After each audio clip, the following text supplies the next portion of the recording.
Verdade, Mas né? tudo que é bom dura pouco, né, William? E aí a gente fez a última pergunta, né? Até para não ficar muito comprido, né? Exato. Qual que foi? É, Fala para nós aí. olha, foi a gente depois que ele se aposentou, parou de fazer a parte de design gráfico ou de artista, como ele mesmo chamou a atenção da gente, né? Que a gente chamou ele, você foi designer gráfico? Ele falou, não, eu fui artista, né? Então, a gente perguntou para ele como que foi gravar o primeiro disco solo dele, né? E aí a gente perguntou como é que foi a produção desse disco, amigo, né? Onde ele regrava duas músicas do Smile, né? Doing Alright com o Brian e Earth, né?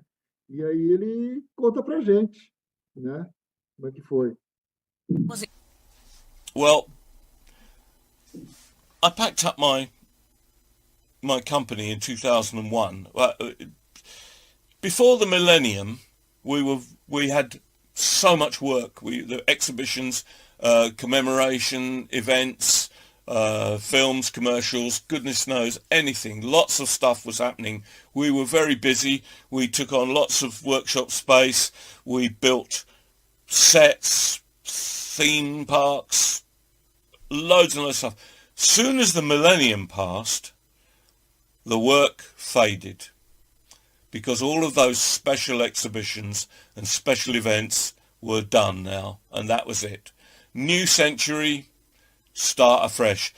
Consequently, our workload dropped through the floor, and we decided we'd had enough anyway, and that we were going to sell the business. So we sold up, and I went back to freelancing, and at that point I thought, well, I'll make an album. I'll draw all of the songs together that I've written since the early days, which was only maybe about 10 or 12, 15 maybe, and I'll record an album. And so I did. And of course I reconnected with Richard Lightman, who had been member of Tailfeather, which was a band I worked with in the 70s. If you go to my Bandcamp, you'll see a complete selection of everything I've ever recorded, even from the early days. And you'll see some of the Tailfeather stuff, which was stuff that I'd recorded with Richard Lightman. And he came back to produce and play bass on aMIGO. And I think there was, and Andrew, of course, was the drummer. I think it came out really well. Then, of course, we went on to do a second one. But for the first one, of course, I had Brian guesting. I had Snowy White guesting.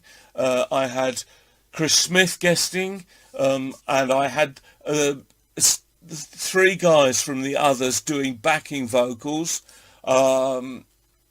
Plus Richard Lightman, plus my son, and a whole raft of other musicians. Dave O'Higgins, great jazz sax player. Tom Shaw, trumpet player on You Ain't Cool. It was a great experience making that album. And then, of course, we went on to making Too Late, and which, again, I love the album. Great bunch of players. And now I'm facing my third solo album after another decade or so. I don't want to stop.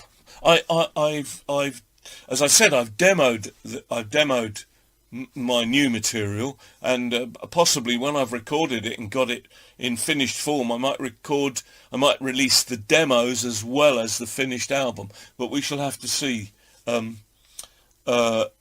We shall have to see about that. And effectively, the style it's kind of a bit different. All the new songs are, well, I was talking to someone this morning who said that they'd put the Too Late album in their car, and they really loved it, but they couldn't really say what kind of genre it was from. And neither can I. And I think aMIGO is the same, and I fear that Margins, which is the working title of the new album, is is, again, I don't know what genre it's in. I just hope the songs are good, and the playing's good, and the emotion is good, and the commitment is good. As for the style, I just have to leave it to posterity.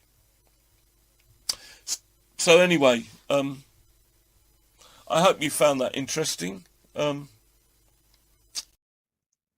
Você vê que volta naquilo que ele comentou, né? Que ele tem vários estilos, né? Ele tem várias influências, né? E isso acaba vindo para a música dele de uma forma que nem ele mesmo sabe explicar, né?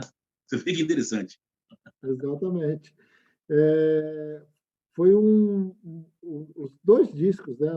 Tanto o Too Late quanto o amigo tem influência jazz, rock, música caribenha, tem tudo, né? E agora esse terceiro vai ter influência musical brasileira também, né? Isso vai ser muito legal, né?